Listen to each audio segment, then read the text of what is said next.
ना राधे राधे। आप सभी भक्तजनों का दिन शुभ और मंगलमय हो। ओम नमः शिवाय। आज हम करेंगे फाल्गुन मास का 25वां दिन है, 24 फरवरी का दिन, वार गुरुवार के दिन आप सुनने वाले हैं। फाल्गुन मास का 25वां दिन है। उससे पहले पावन कथा करते हैं। कुछ संतों के अद्भुत, रोचक और हृदय को छू लेने वाले प्रसंग। इन्हें सुनकर भले ही बाहर से कुछ न हो, लेकिन आपके मन में भगवान के प्रति, ठाकुर जी के प्रति मानसिक सेवा का भाव अवश्य जाग उठेगा। यदि आपके साथ ऐसा होता है तो कमेंट बॉक्स में अवश्य बताइएगा। ब्रिज के परम रसिक संत बाबा श्री गौरांग दास जी को एक बार भगवान ने सपने में दर्शन देकर कहा कि मेरा विवाह एक विग्रह गिरिराज जी में अमुक स्थान पर है, उसे निकालकर मेरी नित्य सेवा करो। बाबा अंतित प्रेम और भक्ति भाव से ठाकुर जी की सेवा करने लगे। ठाकुर जी प्रतिदिन बाबा से कुछ न कुछ मांगने लगे। आज मुकुट चाहिए, आज बंसी चाहिए, आज माखन चाहिए, आज बढ़िया पोशाक चाहिए, आज नया बिस्तर चाहिए। बाबा ने विनम्र भाव से कहा, मैं तो एक लंगोटी वाला बाबा हूँ, बिना धन की यह सब वस्तुएं कहाँ से लाऊं। बाबा चलकर संत श्री जगदीश के पास गए। सारी बातें बड़े सरल भाव से बताई। उन्होंने कहा, अपनी असमर्थता प्रकट कर दो, मानसिक सेवा में ठाकुर जी की सारी मांगे पूरी कर दिया करो। अब बाबा नित्य मानसिक सेवा करने लगे। एक दिन स्नान करके बाबा भजन करने लगे।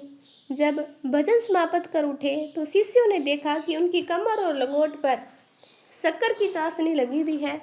शिष्यों ने आश्चर्य से पूछा, बाबा यह चाशनी कैसी लग गई? आप तो स्नान करके भजन करने बैठे थे। बाबा अपनी मानसिक सेवा को गुप्त रखना चाहते थे। बार बार कहने लगे तो कुछ नहीं हुआ, कुछ नहीं हुआ। लेकिन शिष्यों ने बड़ी आग्रह पूर्वक पूछा तो बाबा ने प्रेम पूर्वक बताया कि आज मानसिक सेवा में मैंने सोचा कि शरीर से बंगाली रसगुल्ले अच्छे से बना लूँगा और श्री प्रियालाल जी बड़े सुंदर रसीले मीठे मीठे रसगुल्ले बनाकर खिलाऊंगा। मैंने मोटे मोटे रसगुल्ले बनाए और श्री गुरु सखी के हाथ में दे दिए। उन्होंने वह रसगुल्ले श्री राधा कृष्ण को अर्पित कर दिए। राधा रानी तो बड़े स्नेह से धीरे धीरे तोड़ तोड़ कर रसगुल्ले खाने लगी। परंतु नटखट ठाकुर जी ने एक बड़ा सा रसगुल्ला एक ही बार में अपने मुख में डाल लिया। जैसे ही उन्होंने उस मुख में दबाया, उस समय मैं सखी रूप से उसके बगल में खड़ा था। ठाकुर जी उस रसगुल्ले का मीठा रस उड़कर मेरे शरीर और मेरे कपड़ों पर आ लगा। एक बार भगवत निवास वृंदावन में श्रीपाद गौरांग दास बाबा भगवान की कथा कह रहे थे। कथा खुले आकाश के नीचे होती है। केवल व्यास जी के लिए एक आसन रखा था, बाकी सारे श्रोता भूमि की रज पर बैठा करते। कथा में जब श्री रासलीला का मधुर वर्णन चल रहा, तब बाबा ने कहा कि श्री वृंदावन बिहारी जी गोपियों के संग रास कर रहे हैं। तब देवताओं को उस रास का प्रत्यक्ष दर्शन नहीं हुआ, उन्हें केवल एक दिव्य नीला तेज दिखाई दिया। उस दिव्य प्रकाश मंडल को देखकर देवताओं वह पुष्प वर्षा की, जैसे बाबा ने यह प्रसंग सुनाया। क्षीण चमकीले सफेद रंग के अलौकिक मोटे मोटे फूल आकाश से बरसने लगे। पहला फूल भागवत जी की पोथी पर गिरा, दूसरा फूल बाबा जी के सिर पर गिरा, उसके बाद तो पूरा परिसर दिव्य फूलों से भर गया। चारों ओर अद्भुत सुगंध फैल गई, ऐसी सुगंध जैसी किसी ने पहले कभी अनुभव नहीं किया हो। सभी श्रोताओं ने आश्चर्य से देखा, एक दूसरे से पूछने लगे, किस वृक्ष के फूल है? ऐसे फूल तो हमने कभी नहीं देखे और ऐसी सुगंध भी कभी नहीं मिली। श्रोताओं में श्री रामकृष्ण दास जी ने पंडित बाबा जी कहा जाता था, वह भी बैठे हुए थे। उन्होंने श्रद्धापूर्वक कहा, गौरांग दास की कथा में देवताओं ने पुष्प वर्षा की और यह फूल स्वर्ग के दिव्य वृक्षों के हैं। बहुत से श्रोता व फूल अपने साथ प्रसाद के स्वरूप ले गए। 2-3 दिन बाद फूल अंतर्ध्यान हो गए, ऐसे विलीन हो गए कि उनका कोई नामो निशान तक नहीं मिला। यह भगवत निवास के संतों के श्री मुख से सुने एक अद्भुत प्रसंग। आपको यह प्रसंग कैसा लगा, कमेंट करके जरूर बताइए। फाल्गुन मास महामत्यम। आज की पावन कथा। श्री मार्कंडेय जी कहते हैं, महेश्वरपुर में बहुत सारे तीर्थ हैं। वहाँ रोतवारू तीर्थ एक कोस की भूमि पर उसके भीतर का स्थान शिव क्षेत्र कहा जाता है। जो व्यक्ति मृत्यु को प्राप्त होता है वह शिवलोक में आनंद का भागी बन जाता है। पितरों को तिल और जल की अंजलि देने से माता और पिता दोनों कुलों के पितर महाप्रलय काल तक तृप्त रहते हैं। प्राचीन काल में श्री ब्रह्मा जी के द्वारा असंख्य उत्तम यज्ञ किए गए। देवराज इंद्र ने वहाँ यज्ञ अनुष्ठान करके देवराज पद को प्राप्त किया। कार्तवीय अर्जुन सूर्य के पुत्र और चक्रवर्ती नरेश के पद पर प्रतिष्ठित थे। सदा यज्ञ और दान में तत्पर रहते। उनके शासनकाल में उत्तमपुरी योद्धा के पितर मृत्यु रोग वृद्धा अवस्था का कष्ट किसी को नहीं होता। उसके बाद 19 वर्ष में परम धर्मात्मा राजश्री सालकायन, जिनके राज्यकाल में पूरी पृथ्वी सतत श्यामला और धन दाने से परिपूर्ण संपन्न थी। गौस ही अपनी इच्छा के अनुसार दूध दिया करती थी। एक समय योद्धा के राज्य लगातार 12 वर्षों तक वर्षा नहीं हुई। संपूर्ण देश के मनुष्य पशु पक्षी सब भूख से व्याकुल होकर मरने लगे। घास फूस तिनके लता बेलें और चारों प्रकार के जीव समुदाय भी लगभग नष्ट हो गए। उस समय देवताओं असुरों और मनुष्यों में बड़ा भारी हाहाकार मच गया। हे युधिष्ठिर, अपने देश पर आई इस भीषण आपत्ति को देखकर राजा सलीकान अत्यंत चिंतित हो उठे। उन्होंने मन ही मन विचार किया, जन्म से लेकर आज तक मुझसे कोई पाप नहीं हुआ।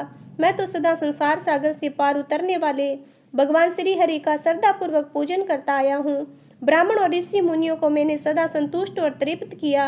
इसी प्रकार से मुझे कोई किसी प्रकार का पाप नहीं लगा और मैं सबसे धन्य हूँ जिससे मेरी सभी मनोकामनाएं पूर्ण होती है। मेरे राज्य में भयानक विपत्ति क्यों आई? इस प्रकार गहन विचार करते हुए राजा ने बृहस्पति के समान बुद्धिमान ब्रह्मा वादिनी को भक्ति भाव से साष्टांग प्रणाम किया। विनम्रता से पूछा, हे ब्राह्मण देव, 12 वर्षों की अनावृष्टि क्यों हुई? मेरे राज्य में इतना भयंकर अकाल क्यों पड़ा? वशिष्ठ जी कहने लगे, महाभाव, जन समुदाय के हित के लिए महर्षियों के वचनों को सुनकर उसी के अनुसार उपाय अवश्य करना चाहिए। तब राजा जनसभा में आसन पर विराजमान महर्षि के पास गए और अत्यंत विनम्रता से उस अकाल का कारण पूछा।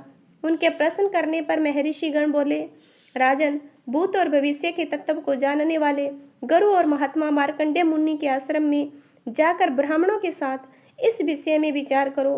वे जो धर्म का उपदेश दे उसका पालन तुम्हें अवश्य करना चाहिए। इसके बाद राजा लंका नाम के साथ दिव्य रथ पर आरूढ़ होकर नर्मदा नदी के पावन तट पर पहुंचे।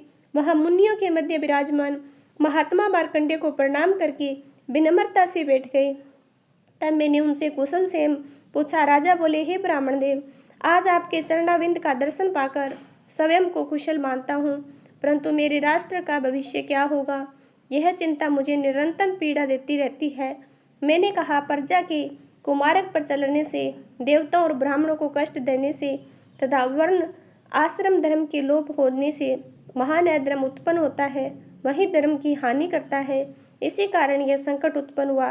अंतः इस संकट से बचने और मुक्ति प्राप्त करने के लिए तुम नर्मदा के तट पर आकर रुद्र यज्ञ करो और महादेव जी की विधि पूर्वक आराधना करो। इससे वर्तमान उपद्रव शांत हो जाएगा। बादल इच्छा के अनुसार वर्षा करेंगे। पुनः सृष्टि का समस्त कार्य पहले की भांति चलने लगा। तुम भी पाप दोष से मुक्त होकर राज्य और स्वर्ग दोनों प्राप्त करोगे। मुनि का यह वचन सुनकर राजा ने मुनियों सहित कुछ नमस्कार किया और बोले, महामुनि, आपने कृपया करके जो उपदेश दिया है मैं उसे अपने ऊपर आपका महान अनुग्रह मानता हूँ। तत्पश्चात राजा ने अयोध्यापुरी को संदेश भेजकर अपनी रानी और राजकुमारों को यज्ञ सामग्री सहित वहीं बुलवा दिया। राजा की 108 रानियां, राजकुमार और गृह कार्य करने वाले अन्य सभी लोग यज्ञ की सामग्री के साथ वहां उपस्थित हो गए। तब राजा सलखान ने मुझे प्रणाम कर विनम्र भाव से पूछा, मुनिवर, आज्ञा दीजिए, यज्ञ कहाँ पर आरंभ किए जाए? मैंने कहा, वह दूर पर्वत के पश्चिम भाग में यज्ञ युग और यज्ञ मंडप का निर्माण करवाओ तथा यज्ञ की सभी आवश्यक सामग्रियां वहीं एकत्रित कराओ। तब राजा ने यज्ञ के लिए वरिष्ठ जी, वामदेव जी और अनेक प्रकार श्रेष्ठ ऋषियों का विधिवत वर्णन किया। यज्ञ मंडप में सोने के विशाल भव्य स्तंभ लगाए गए, जिनसे वहां अद्भुत शोभा प्रकट हो रही थी। कुंड वेदी, शत्रुवा आदि सब स्वर्ण में थी। तरह तरह के बक्से, भोज्य पदार्थ, विविध प्रकार के रस तैयार किए गए। वेद पाठी ब्राह्मणों के द्वारा देवताओं का हवन और पूजन किया गया। होमकुंड में विधि पूर्वक अग्नि स्थापित की गई। धूम रहित पवित्र अग्नि प्रज्वलित हो उठी। वेद मंत्रों के उच्चारण से समस्त आकाश गूंजने लगा। श्रद्धा और नियम के साथ आहुतियां दी जाने लगी। इस प्रकार संपूर्ण विधि से यज्ञ पूर्ण हुआ। यज्ञ की समाप्ति के बाद जब सब लोग अवृद्ध स्नान के नर्मदा नदी की ओर गए तब वहां जल सूखा हुआ दिखाई दिया। यह दृश्य देखकर राजा अत्यंत आश्चर्यचकित और चिंतित हो उठे। उन्हें मुनिवर दुर्वासा जी से पूछा, हे मुनिवर, ये क्या हुआ? ना तो हम वर्षा हुई, न नर्मदे का पुराना जल भी सूख गया। इसका क्या कारण है? राजा का प्रश्न सुनकर दुर्वासा मुनि बोले, राजन, जल सभी लोगों के लिए अत्यंत आवश्यक है और अभिष्ट है। तप, होम और वेद मंत्र, ब्राह्मणों के अधीन और यज्ञ की रक्षा, दक्षिणा यजमान के अधीन होती है। यह सब कुछ विधि पूर्वक संपन्न हुआ। नर्मदा जल रहित हो गई और बादलों ने भी अभी तक वर्षा नहीं की, परंतु इसे हताश होने की आवश्यकता नहीं है। राजन, जो जो चली गई वह नर्मदा नदी के आने का इंतजार करो। तब राजा ने अत्यंत श्रद्धा और भक्ति के साथ नर्मदा जी की स्तुति इस प्रकार आरंभ की। हे सुरसेश्वरी, आपको नमस्कार है। शंकर आत्मजा, आपको नमस्कार है। आप ही ईड़ा हो, आप ही पिंगला हो, आप ही उमा हो, आप ही गंगा हो, आप ही सरस्वती हो, आप ही वेद माता गायत्री हो, सावित्री हो, सरस्वती हो, आप ही ब्राह्मणी हो, वैष्णवी आप ही हो, गौरी स्वरूपा आप ही हो। हे देवी, वास्तव में सब कुछ आप ही हो। आप ही परम यशस्विनी लोक माता लक्ष्मी स्वरूपा। पृथ्वी पर जितने भी तीर्थ बताए गए वह सभी आपसे ही व्यापक है। समस्त चराचर जगत आपके पवित्र जल से परिपूर्ण है। जगत में कोई भी ऐसा स्थान नहीं दिखाई देता जो आपके जल से आवृत ना हो। आपके जल में केवल स्नान कर लेने मात्र से सब जीव तृप्त होकर परम गति को प्राप्त हो जाते हैं। तेजस्वी राजा के मुख से ऐसी अद्भुत और भावपूर्ण स्तुति सुनकर नर्मदा देवी अत्यंत प्रसन्न हुई और उन्हें प्रत्यक्ष दर्शन दिए और कोमल स्वर में कहने लगी, राजन, तुम्हारे मन में जो भी इच्छा हो वह वर मांगो। तब राजा ने अत्यंत विनम्रता से हाथ जोड़कर कहा, हे देवी, आप 7 पूर्व के और 7 दूसरे प्रवाहों की अक्षय कर दीजिए। नर्मदा जी बोली, राजन, यह वरदान मैं तुम्हें यथार्थ रूप से प्रदान करती हूँ। ऐसा कहकर सरिताओं में श्रेष्ठ नर्मदा जी जल राशि से परिपूर्ण होकर विस्तृत प्रवाहों के साथ प्रभावित होने लगी। राजा साले का यह अद्भुत और पुण्यमय कर्म देखकर सत्य धर्म परायण सभी महर्षि उनकी प्रशंसा करने लगे। इसके बाद उन सब ने नर्मदा नदी में स्नान किया, आवाहन किया, जलपान किया और पितरों का तर्पण किया। फिर सर्वस्व दक्षिणा प्राप्त किए हुए ब्राह्मणों ने यज्ञ पूर्ण किया। जो जिस वस्तु की कामना करता है उसे वही वस्तु प्रदान की जाती थी। इसके बाद राजा शिवालय में गए और समस्त मनोवांछित फलों को देने वाले देवताओं द्वारा पूजित महेश्वर लिंग में स्थित भोग और मोक्ष देने वाले उमा महेश्वर का विधि पूर्वक पूजन किया। पूजा में प्रत्येक उपचार ओम महेश्वराय देवाय शुभाय नमो नमः इस मंत्र से श्रद्धा सहित अर्पित किया। पूजा समाप्त होने के बाद राजा वहीं हाथ जोड़कर विनम्र भाव से खड़े हो गए। तभी नर्मदा देवी भगवान शंकर के साथ चरणों के नीचे प्रकट हुई। उनका वह दिव्य प्रवाह संपूर्ण देवताओं के द्वारा पूजित हुआ। इसके बाद संतुष्ट हुए महादेव और अन्य सभी देवता बोले, राजन, अब तुम मन चाहे वर मांगो। देवताओं के ऐसा कहने पर राजा साल्क्यान विनम्रता से बोले, हे देवताओं, आप सब इस पवित्र स्थान का भी परित्याग भी कभी मत कीजिएगा। हमारे राज्य में अकाल और अन्य दोषों से पीड़ित प्रजा का कष्ट दूर हो, वे सदा सुखी रहे, फले फूले और समृद्धि हो। इसके अंतरिक्त इस स्थान पर किसी भी प्रकार का कोई भी दुख ना आए, सभी मनुष्यों की सभी मनोकामनाएं पूर्ण हो। इसी प्रकार से मनोकामनाएं प्रार्थना करते हुए वह स्वयं सदा विद्यमान रहे। राजा की यह मंगल कामना सुनकर देवता बोले, राजन, तुमने जो कुछ कहा वह सब पूर्ण होगा। ऐसा कहकर सभी देवता वहां से अंतर्ध्यान हो गए। इसके बाद राजा का राज्य पुनः वृद्धि और समृद्धि को प्राप्त हुआ। देवराज इंद्र भी इच्छा के अनुसार वर्षा करने लगे। वे महान यज्ञ पूर्ण करके राजा सांकल्य अपने मंत्रियों तथा अंतपुर की रानियों के साथ देव निर्मित अयोध्यापुरी में लौट आए। हे युधिष्ठिर, इस प्रकार मैंने तुम्हें उमा महेश्वर तीर्थ का महत्तम विस्तार से सुनाया है। अब धर्मराज युधिष्ठिर को श्वेत किंसु आदि तीर्थों की महिमा बताते हुए मार्कंडेय जी कहते हैं, हे युधिष्ठिर, अमरेश्वर के पूर्व भाग में स्थित श्वेत की शंकु नामक पापनाशक तीर्थ का महात्म्य भी सुनो। उस पवित्र तीर्थ में स्नान करने वाले मनुष्य स्वर्ग लोक को प्राप्त होते हैं। वहां उत्तम सिद्धि प्राप्त करने वाला श्वेत कंचुक नामक लिंग, वह स्वर्ग रूपी फल देने वाले तांडकेश्वर महादेव भी वहीं विराजमान है। इसके बाद वरण नाम से प्रसिद्ध एक और पापनाशक तीर्थ है, जहाँ लोक में वर देने वाले त्र्यंबक महादेव विराजमान है। उस तीर्थ के महात्म्य से गणेश जी भी स्वर्गलोक की प्राप्ति हुई। वहाँ गंडकी और शूलेश्वर लिंग भी प्रसिद्ध है। नर्मदा और दंतबिनी का संगम सर्वत्र विख्यात है। वहीं पर सब सिद्धियां देने वाला लिंगेश्वर लिंग भी है। बालकेश्वर और पर्णकेश्वर लिंग भी वहीं स्थित है। नर्मदा के उत्तर पर उत्तम नर्मदापुर, वहाँ कपिला नाम से एक प्रसिद्ध तीर्थ है जो कि सभी अनर्थों का निवारण करने वाला है। वहीं सिंधेश्वर नाडिकेश्वर लिंग भी स्थित है। हे राजन, इसके बाद विदुरिया पर्वत से पश्चिम दिशा की ओर जाओ। वहाँ से शीश और नर्मदा का संगम है जो सभी पापों का नाश करने वाला, वही भोग और मोक्ष देने वाला लिंग भी है। तीनों लोकों में विख्यात वह गर्दभ योनि से मुक्ति दिलाने वाला वही मंडलेश्वर नामक तीर्थ और लिंग है। मांडरिक, नरेश, अजापाल और मुनि ने सिद्धि प्राप्त की। वहाँ यज्ञ करने वाला मनुष्य फिर इस संसार में जन्म नहीं लेता। वहाँ तिल और जल अर्पित करने से, पिंडदान करने से, जब तक सूर्य और चंद्रमा विद्यमान रहेंगे तब तक पितरों की तृप्ति बनी रहती है। वहाँ जो दान दिया जाता है उसके पुण्य की गणना नहीं की जा सकती। वहाँ से कांता करक तीर्थ में जाना चाहिए जो सभी तीर्थों में श्रेष्ठ और शुभ है। वहाँ स्नान करने वाला स्वर्ग को जाता है और जो वहाँ देह त्याग करता है वह मोक्ष प्राप्त करता है। त्रेता युग में रघुवंशी राजकुमार श्री राम और लक्ष्मण जी मिथिलेश कुमारी सीता के साथ यहाँ आए थे और नर्मदा के पार हुए। वे दोनों भगवान विष्णु के अवतार थे और पिता की आज्ञा का पालन करते हुए इसी मार्ग से वन की ओर गए। उन्होंने इस पवित्र और श्रेष्ठ तीर्थ में स्नान करके अत्यंत भक्ति से महादेव जी का पूजन किया।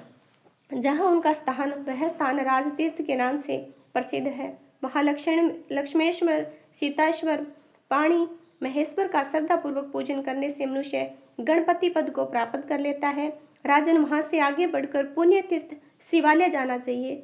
वही अत्यंत मनोहर और पवित्र महेशमतीपुरी है जिसका केवल दर्शन मात्र करने से मनुष्य कभी अधोगति को प्राप्त नहीं होता। वहाँ अपनी प्रचंड प्रज्वलों प्रज्वलित कालाग्नि रुद्र का निवास है। इसके बाद आता है कोटि तीर्थ, जहाँ कोटि शंकर लिंग विराजमान है। उनकी श्रद्धा से पूजा करने पर कोटि युगों के समान फल प्राप्त होता है। वहाँ दिया हुआ दान कोटि गुणा बढ़कर फल देता है। इसके पश्चात दशाश्वमेध तीर्थ है जो भोग और मोक्ष दोनों प्रदान करने वाला। वहाँ तिल और जल से तर्पण करने पर पितरों को उत्तम गति प्राप्त होती है। वहाँ स्नान करने मात्र से मनुष्य तेजस्वी बन जाता है। इसके बाद वदा और नर्मदा का पवित्र संगम है जिसे देवता और असुर भी नमस्कार करते हैं। राजन, उस संगम में मुनकेश्वर लिंग स्थित है जिसका केवल दर्शन मानने योग्य होता है।